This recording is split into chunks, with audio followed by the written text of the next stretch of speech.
नमस्कार, स्वागत है आपका द न्यूज़ लॉन्चर पर। मैं हूँ अशोक वानखड़े।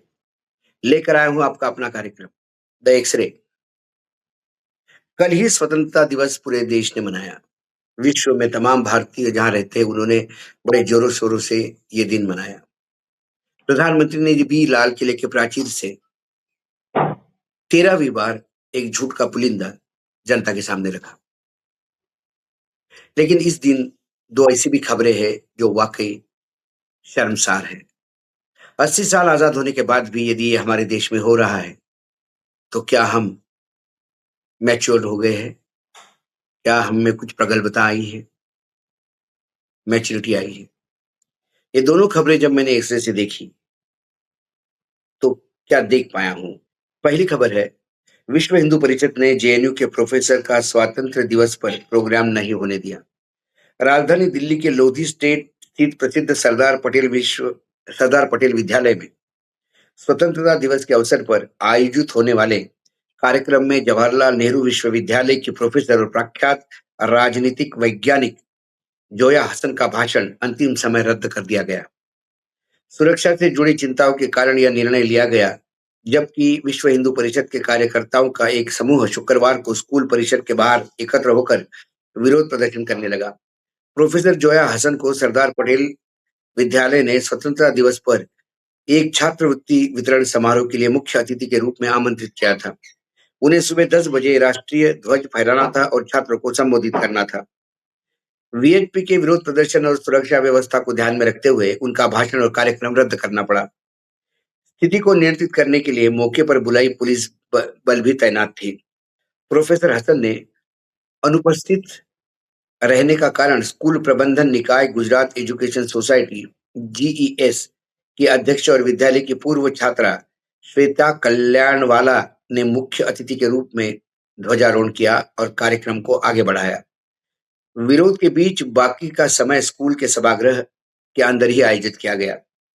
प्रोफेसर हसन शुक्रवार 10 बजे आयोजित कार्यक्रम में बहुतलवाद प्लुरलिज्म विषय पर भाषण देने वाली थी। हालांकि इस कार्यक्रम की सार्वजनिक घोषणा नहीं की गई थी, लेकिन इसका नियंत्रण पत्र अभिभावकों ने साझा किया था। मामले की जानकारी रखने वाले लोगों ने मीडिया को बताया कि स्कूल इस कार्यक्रम को लेकर पिछले 1 महीने से अधिक समय से प्रोफेसर हसन के संपर्क में था।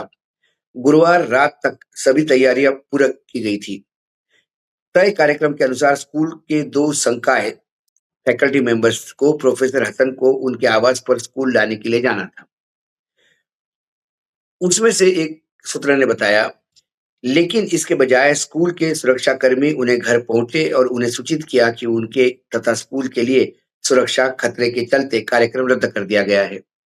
उन्होंने आगे बताया कि शुक्रवार सुबह वीएचपी का एक समूह स्कूल परिसर में बाहर पहुंचा और नारेबाजी शुरू कर दी, जिसके बाद पुलिस मौके पर पहुंची। संपर्क करने पर प्रोफेसर हसन ने मीडिया से इस घटना की पुष्टि की।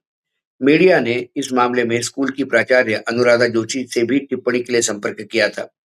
दिल्ली पुलिस ने मीडिया कर्मियों को बताया कि उन्हें स्कूल से कानून व्यवस्था की स्थिति बिगड़ने की सूचना देने वाले एक कॉल मिली थी, जिसमें चेतावनी दी गई थी कि प्रतिक्रिया में किसी भी तरह की कोई देरी से सुरक्षा को गंभीर खतरा पैदा हो सकता है। इसके बाद घटनास्थल पर कई पुलिस अधिकारियों को तैनात किया गया था। एक पुलिस अधिकारी ने कहा कि हमें सूचित किया गया था कि प्रोफेसर हसन की भलाई और सुरक्षा को खतरे में देखते हुए स्कूल कार्यक्रम रद्द कर रहा है। इसे दिल्ली पुलिस के कहने पर रद्द नहीं किया गया था। हमने केवल यह सुनिश्चित करने के लिए अपने बल भेजे थे कि कानून व्यवस्था में कोई स्थिति ना बिगड़े। पता चला है कि हसन को पिछले 2 दिनों से सोशल मीडिया पर घृणास्पद टिप्पणियां और धमकियां मिल रही थी। इस घटना की सोशल मीडिया पर व्यापक आलोचना हुई। अर्थशास्त्री और जेएनयू की पूर्व प्रोफेसर जयंती घोष ने सोशल मीडिया प्लेटफॉर्म एक्स पर लिखा कि जब आधिकारिक स्रोत ने से स्कूल पर कार्यक्रम रद्द करने का अनौपचारिक दबाव काम नहीं कर पाया, तो उन्होंने अंतिम समय में यह चरम कदम उठाया। हमारे सबसे प्रतिष्ठित सामाजिक वैज्ञानिकों में से एक द्वारा स्कूली बच्चों को बहुतलवाद पर व्याख्यान दिया जाना हमारे वर्तमान नेताओं को बर्दाश्त के बाहर है। दिल्ली विश्वविद्यालय के प्रोफेसर पूर्वानंद ने भी एक्स पर पुलिस पर निशाना साधते हुए लिखा, दिल्ली पुलिस को वीएचपी के उपद्रवियों को रोकना चाहिए था, लेकिन इसके बजाय उन्होंने स्कूल के प्रोफेसर जोया हसन का व्याख्यान ही रद्द करने पर मजबूर किया। फिर वे चाहते तो उन्हें एक पेशावर पुलिस बल के रूप में सम्मानित किया जाए। बच्चे खुद ही पता लगा लेंगे कि प्रोफेसर सन कौन है, जिनसे उन्हें मिलने से रोका गया था। ये बेहद शर्मसार बात है, मैं मानता हूँ इस बात को। शर्मनाक बात है। शर्मनाक बात इसलिए है कि 80 साल हो गए देश आज़ाद होके, लेकिन क्या हम आज़ाद हो गए हैं क्या? क्या हम अभी 1945 में हैं या 2026 में हैं? तब अंग्रेज़ी हुकूमत बुद्धिजीवियों को बोलने नहीं देती थी, इकट्ठा होने नहीं देती थी। आज 80 साल हो गए, राम राज्य की घोषणा करते हैं, प्रधानमंत्री विकसित भारत की नींव रखते हैं और युवाओं को आह्वान करते हैं, क्या आपकी ये तानाशाही युवाओं के दिल में आपके लिए जगह बनाएगी? सीधा सवाल है। एक जानी-मानी प्रोफ़ेसर जिसको सारी दुनिया जिसकी इज़्ज़त करती है और सरदार पटेल बहुत ही माना हुआ स्कूल है, दिल्ली का। वहाँ पर प्रोफ़ेसर को झंडा वंदन न करने देना, क्या हम वाक़ई आज़ाद हो गए? ये प्रधानमंत्री नरेंद्र मोदी, क्योंकि वीएचपी, बजरंग दल, ये सब उन्हीं के आउटफिट है। वो इनसे डिसोसिएट नहीं हो सकते। जहाँ बजरंग दल के गुंडों से या वीएचपी के गुंडों से एक बहुत बड़े शास्त्री को, एक प्रोफ़ेसर को, एक बड़ी हस्ती को झंडा वंदन डालना पड़े, तो क्या हम आज़ाद भारत में हैं? प्रधानमंत्री जवाब दें। आईने से मैं देखता हूँ तो मुझे भारत घनघोर गुलामी की तरफ जाते हुए दिखाई देता है। तब अंग्रेज़ों की गुलामी थी, अब अंग्रेज़ों की मुखबिरी करने वालों की गुलामी है। वहाँ भी सोच पे पाबंदी थी, यहाँ पे सोच पे पाबंदी है। अभिव्यक्ति की आज़ादी यहाँ नहीं है, तब भी नहीं थी। तो फिर आज़ादी किस लिए? कौन-सी बात प्रधानमंत्री किस देश की और किस मुल्क की बात लाल किले के प्राचीर से कर रहे थे?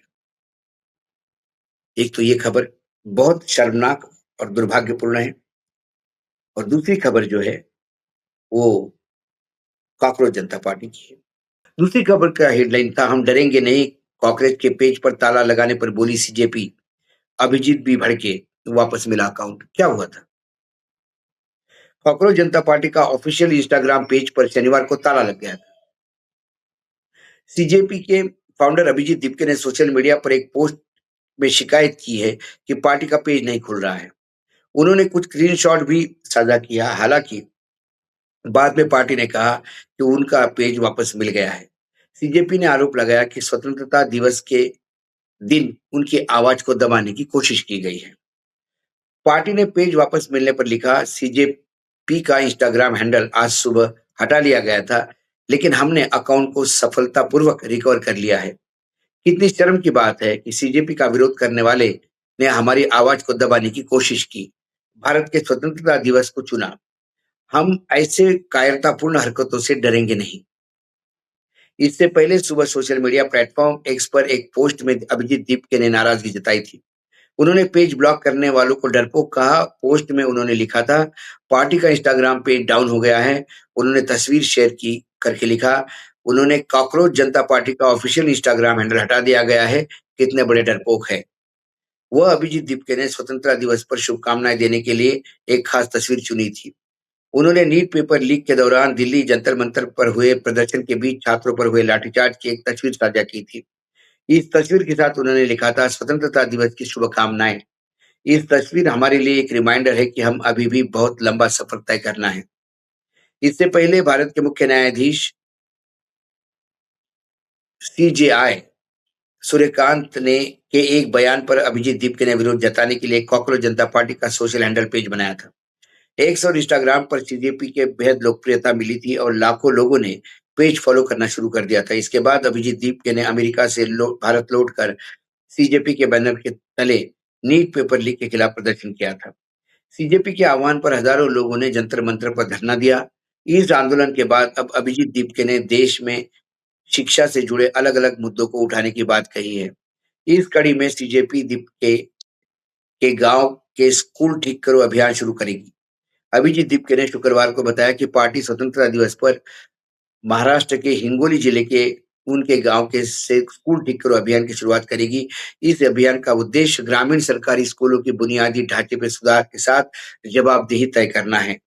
दिल्ली लौटने के बाद पत्रकारों से बातचीत में दीपके ने कहा कि मैं गांव के स्कूल से ठीक करो अभियान की शुरुआत करूंगा। वहां के सरपंच और स्थानिक सरकारी स्कूलों की मरम्मत करने या यह सुनिश्चित करने का अनुरोध करूंगा कि स्कूल में बेंच, पीने का पानी जैसी बुनियादी सुविधा मौजूद रहे। उन्होंने कहा कि हमने ऐसी कई टीमें बनाई जो गांव में जाएगी और वहां के लोगों का तथा सरपंचों से स्कूल की स्थिति के सुधार के लिए कदम उठाने का अनुरोध करेगी, क्योंकि हम यह काम सभी की भागीदारी से पूरा करना चाहते हैं।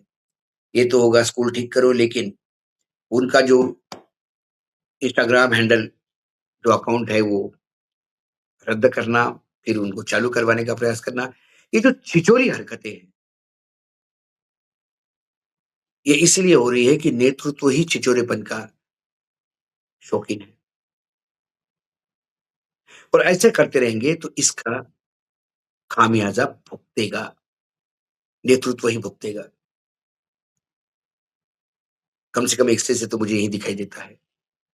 आज एक्स-रे में इतना ही, कल फिर आता हूँ किसी विषय के साथ, तब तक के लिए नमस्कार, देखते रहिएगा न्यूज़ लॉन्चर।